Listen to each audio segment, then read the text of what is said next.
আমার বাবা এই কবরটা আমার জন্য বানাইছিল। তখন মেয়েটা দুইটা চোখের পানি ছেড়ে ছেড়ে দিয়ে বলছিল, ও আমার বাবা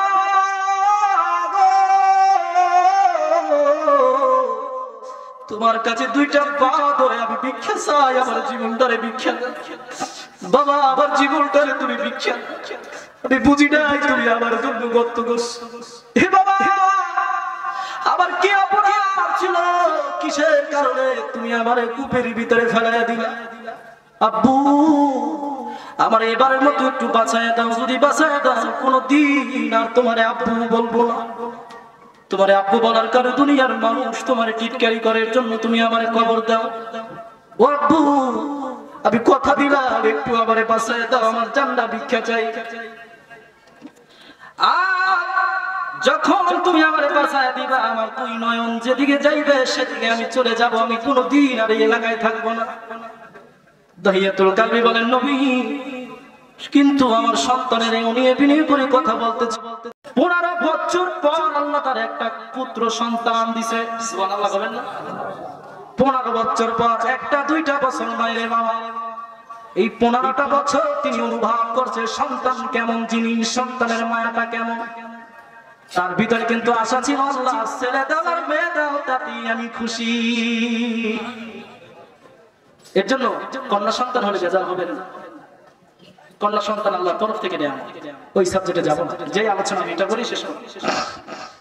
দাহিয়াতুল কালবি বললেন, আমার বিবিরে বললাম, বিবিরে যদি কন্যা সন্তান হয় তাকে জীবন্ত কবর দিয়ে ফেলবা, পুত্র সন্তান হয়ে বাঁচায় রাখবা। ওগো নবী আমি ব্যবসার কাজে 1টা বছর নয় 2টা বছর নয় 7টা বছর পার করছি ব্যবসার কাজে। সন্তানের বয়স তখন 6 বছর হয়ে গেছে, কিন্তু আল্লাহর কি খেলা, দাহিয়াতুল কালবি বিবির গর্ভের ভিতরে আল্লাহ পুত্র সন্তান দেয় নাই। সুন্দর টুকটুকে একটা সুন্দর কন্যা সন্তান আল্লাহ দিছে। নবী আমি 7 বছর পর যখন বাড়িতে ফিরে আসলাম, বাড়িতে এসে দেখি আমার একটা কন্যা সন্তান হয়েছে, 6 বছর বয়স হয়ে গেছে। আচ্ছা বলেন 5-6 বছর বয়স এই বাচ্চা, আর এই বাচ্চা কথা বলতে পারে কি পারে না? যদি বলেন কথা বলতে পারে, এমনকি স্কুলেও পড়ে। কন্যা সন্তান চেহারা এত সুন্দর। দাহিয়াতুল কালবি বাড়ির ভিতরে এসে কন্যা সন্তান দেখে মাথা গরম হয়ে গেছে। বিবিরে ডাক দিছে, বিবি কি রে,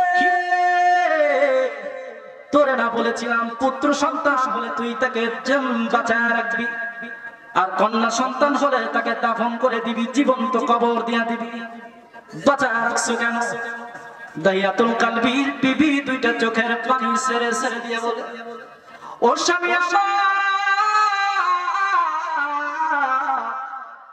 আপনার কাছে 2টা হাত ধরে আমি অনুরোধ করি, আমি মা আমার সন্তানকে গর্ভের ভিতরে রাইখা আমি বড় ঠেকে গেছি। পৃথিবীর কোন মা পারে না সন্তানকে কবর দিতে। 10টা বার 10 দিন মায়ের গর্ভের ভিতরে যেই মা সন্তান গর্ভের ভিতরে রাখে, ওই মা কত কষ্ট করে একটা সন্তান দুনিয়াতে আনে।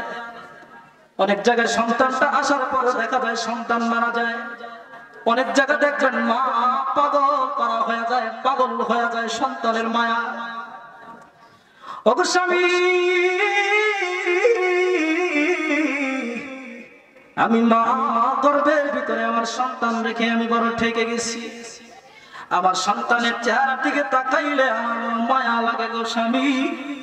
2টা পাও জড়ায়া ধরে আপনার কাছে ভিক্ষা চাই, জীবনে কোনো কিছু আপনার কাছে চাই না আর চাবো না। আপনি শুধু আমার এই কন্যা সন্তানটারে বাঁচায় রাখেন, বিনিময়ে আমি আপনার কাছে আর কিছু চাই না। চিন্তা করলো, ঠিক আছে মায়া লাগছে, বিবি যেহেতু আপনার কাছে বাঁচায় রাখছে, সন্তানটারে সাথে নিয়ে বাজারের গলিতে গলিতে যখন ঘরে কন্যা সন্তানটার সাথে নিয়ে, জাহিলিয়াতের যুগের লোকগুলা বড় মারাত্মক খারাপ ছিল। এই মানুষগুলা টিটকারি মারা শুরু করেছিল, দেখ দেখ দেখ আমাদের সমাজের বড় নেতা অন্যের কন্যা সন্তান জীবন্ত কবর দিছে, আর নিজের কন্যা সন্তান তিনি কবর দেয় নাই। এইভাবে হাসি তামাশা ঠাট্টা মস্কারি শুরু করে দিচ্ছে। যখন ঠাট্টা মস্কারি শুরু করে দিল, দাইয়াতুল কালবি বলে, নবী গো, আমার হৃদয়ের ভিতরে তখন বড় কষ্ট লাগলো, আমার দিলটা তো এমনি পাথর। দুনিয়াতে কিছু মানুষ আছে দেখবেন এদের পাথর দিল, পাথর নরম না। দিনে দুপুরে মানুষের গলা কাইটা ফেলায়, রক কাইটা ফেলায়, বিন্দু পরিমাণ মায়া লাগে না। কি কথা বলেন না কেন? জোরে বলেন ঠিক না? এরা হলো চার পার জানোয়ারের চাইতো খারাপ। একটা কুকুরকে কামড়ায়, কারণ শ্রেষ্ঠ মাখলুকাত নয়। তোমার আমার আল্লাহ শ্রেষ্ঠ মাখলুকাত করে বানাইছেন। তুমি যদি কুকুরের খাসলত নিজের ভিতরে লালন পালন করো, মানুষ হইয়া মানুষকে যদি হত্যা করো, মানুষ হইয়া মানুষের মাথায় যদি বাড়ি দাও, মানুষ হইয়া মানুষের হক যদি নষ্ট করো, মানুষ হইয়া মানুষকে যদি বিপদে ফেলো, তাহলে তুমি আশরাফুল মাখলুকাত হওয়ার যোগ্য না। জোরে বলেন কথা ঠিক কিনা? সে আশরাফুল মাখলুকাত হতে পারে না। সে চার পাঁচ জানোয়ার চাইতো খারাপ। দিনে দুপুরে মানুষ মেরে ফেলে, কি একটা অবস্থা। এরা আবার নিজেদেরকে মুসলমান দাবি করে। মানে এরা দুনিয়াতে এত ভাবে গ্রাস করছে দুনিয়াকে যে তাদের ভিতরটা পাথর হয়ে গেছে, মায়া দয়া বলতে কিছু নেই। দাইয়াতুল কালবি বলেন, নবী গো, জাহিলিয়াতের যুগের কারণে আমার দিলটা বড় পাথর হয়ে গেছে, দিলের ভিতরে মায়া নাই, দয়া নাই। ও নবী, আমি আমার বিবিকে না জানাইয়া গোপনে বহুত আগে মরুভূমির ভিতরে আমি কোদাল রেখে আসছিলাম। আমার কন্যা সন্তানটারে আমার সাথে নিয়ে হাঁটা শুরু করলাম মরুভূমির ভিতরে। কন্যা সন্তান খালি বারবার ডাকে, আব্বু কই যাও, আমার নিয়ে কই যাও গো বাবা। নবী, আমি বারবার তার সান্ত্বনা দিছি, মা আমি একটু ঘুরতে আসছি তোমারে নিয়ে। কিছু দূর পর যাওয়ার পরে একটা নিরিবিলি জায়গা, ফাঁকা জায়গা মরুভূমির ভিতরে, জায়গার ভিতরে আমি কোদাল দিয়ে আমার মেয়েটার একটা জায়গায় বসায় রাখছি। পাশে আমি কোদাল দিয়া মাটি খনন করে করে আমি কবর বানাইতেছিলাম। আর রৌদ্রের তাপে নবী গো, আমার শরীর থেকে যখন ঘাম বেয়ে পড়তেছিল, আমার মেয়েটা আমার ঘাম মুছে আসলে, আব্বু তুমি রৌদ্রের ভিতরে কেন এসো? তোমার তো ঘাম বের হচ্ছে, তোমার কষ্ট হচ্ছে, আব্বু তুমি ইচ্ছা করলে তো একটা কাজের লোক নিয়ে আসতে পারতা। দেখবেন মেয়েরা কিন্তু বাবারে বেশি ভালোবাসে, মেয়েরা কিন্তু বাবারে বেশি ভালোবাসে, বাবার কিন্তু মেয়েরে খুব বেশি ভালোবাসে। নবী আমার বলছেন, ও আমার উম্মতেরা, তোমরা তোমাদের কন্যা সন্তান গুলারে বেশি বেশি মহব্বত করবা, ভালোবাসবা। কারণ কন্যা সন্তান যখন বাজারে যাইবা, বাজার থেকে একটা খাবার আইনা সর্বপ্রথম মেয়ের হাতে দিবা, এটা নবীর সুন্নাহ। আবার যদি ঘর থেকে কোথাও বের হও, নিজের মেয়ের সাথে দেখা করে কথা বলে তারপরে যাইবা। মেয়েকে ভালোবাসবা, এটা নবীর সুন্নাহ। আর আমরা তো মেয়ে হইলে বেজা, কথা বলেন, আমরা মেয়ে হইলে খুশি, বেজা। যদি পুত্র সন্তান হয়, হইছে 10 লাগাইছে, ভুল বললাম, 10 লাগাইছে, কপাল খুইলা গেছে, মাইয়া বিয়া দিতাম, পরের বাড়িতে যৌতুক আনতাম। আর যদি মেয়ে হয়, গেছে আমার 10 লাখ নেই। বোঝা গেল এটা দুনিয়ার পাগল, আখেরাতে না। কথা বলেন না কেন? এটা দুনিয়ার পাগল, আখেরাতে পাগল না।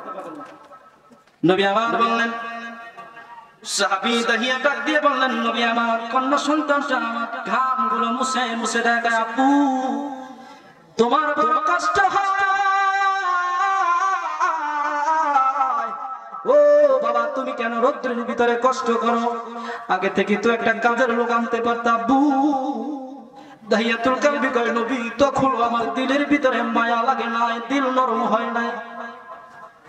যখন বালিগুলা গায়ে লাগে, বালি মুছে দেয় আর কয়, আব্বু একটু বিশ্রাম নাও, তারপরে কাজ করো। তখন নবী, তখন আমার মায়া লাগে নাই, তখন আমার কষ্ট লাগে নাই, তখন আমার দিল নরম হয় নাই। নবী গো,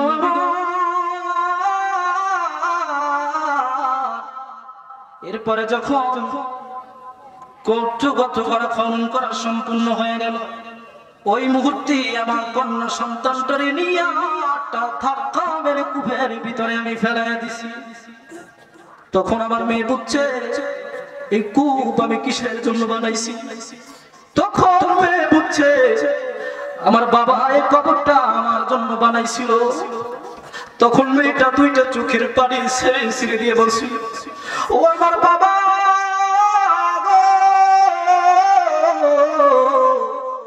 তোমার কাছে দুইটা পা ধরে আমি ভিক্ষা চাই, আমার জীবনটারে ভিক্ষা দাও বাবা, আমার জীবনটারে তুমি ভিক্ষা দাও। আমি বুঝি নাই তুমি আমার জন্য গর্ত করছো। হে বাবা, আমার কি অপরাধ ছিল, কিসের কারণে তুমি আমার কূপের ভিতরে ফেলাইয়া দিলা? আব্বু, আমার এবারের মতো একটু বাঁচায় দাও, যদি বাঁচায় দাও কোনদিন আর তোমার আব্বু বলবো না। তোমার আব্বু বলার কারণে দুনিয়ার মানুষ তোমার টিটকারি করার জন্য তুমি আমার কবর দাও। ও আব্বু, আমি কথা দিলাম একটু আমারে বাঁচায় দাও, আমার জান্নাত ভিক্ষা চাই। যখন তুমি আমারে বাঁচায় দিবা, আমার দুই নয়ন যেদিকে যাইবে সেদিকে আমি চলে যাব, আমি কোনদিন আর এই এলাকায় থাকবো না। দাহিয়াতুল কালবি বলেন, নবী কিন্তু আমার সন্তানের এই নিয়ে বিনয় করে কথা বলতে